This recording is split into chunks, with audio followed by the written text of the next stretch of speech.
Bonjour à tous, on se retrouve pour un nouvel événement. Aujourd'hui, le The 50 se dispute à Vincennes. Deux poteaux de départ, 2850 mètres pour les 8 concurrents du premier poteau et 2875 mètres pour les 8 du second. Au total, donc 16 partants dans cette course. Une compétition qui s'annonce très intéressante avec des chevaux de 6 à 10 ans donc, qui sont quand même plutôt connus. Et puis, j'ai l'impression qu'on a deux bons points d'appui pour ce rendez-vous.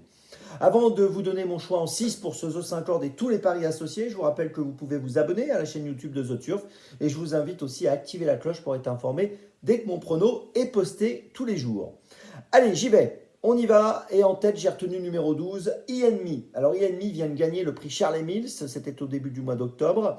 Dans cette course, il me semble représenter un très bon point d'appui, même s'il sera ferré. Alors, on peut noter quand même qu'il a déjà brillé ferré. Par exemple, au mois de juillet à Anguin, il a gagné en étant ferré. Donc, je ne suis pas trop inquiet sur ce point-là. Il est associé à Eric Raffin, qui vient donc de se distinguer avec lui.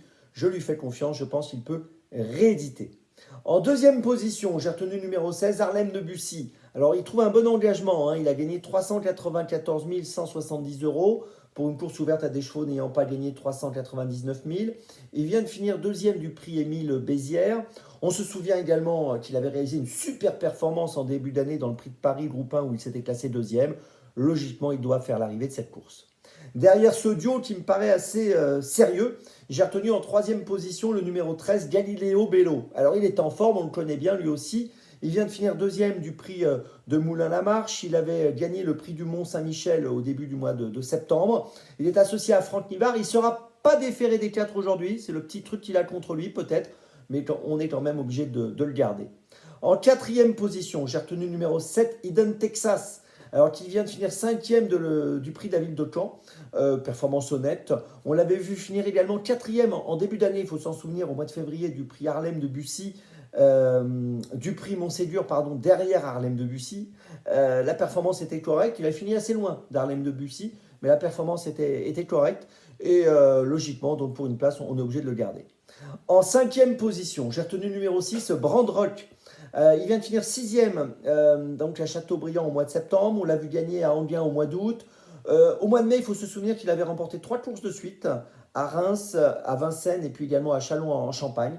C'est un cheval qui est compétitif pour les places. Et puis en sixième position, j'ai retenu le numéro 3, Last Winner, là encore, un même profil. C'est une jument qui est compétitive pour prendre une petite place. Sur ces 10 dernières courses, elle a fini 8 fois dans les 5, donc ça c'est plutôt sérieux. Elle vient de finir 6e à Laval au début du mois d'octobre. Elle a fini 2e à Reims au mois de septembre. Voilà, elle a déjà bien fait sur l'hippodrome de Vincennes. Elle doit pouvoir jouer un rôle utile pour rentrer dans le The 5. Je vous résume mon choix en 6. En tête, le 12 et le 16. Derrière ce duo, je place le 13, le 7, le 6 et le 3. Départ de la course à 20h15.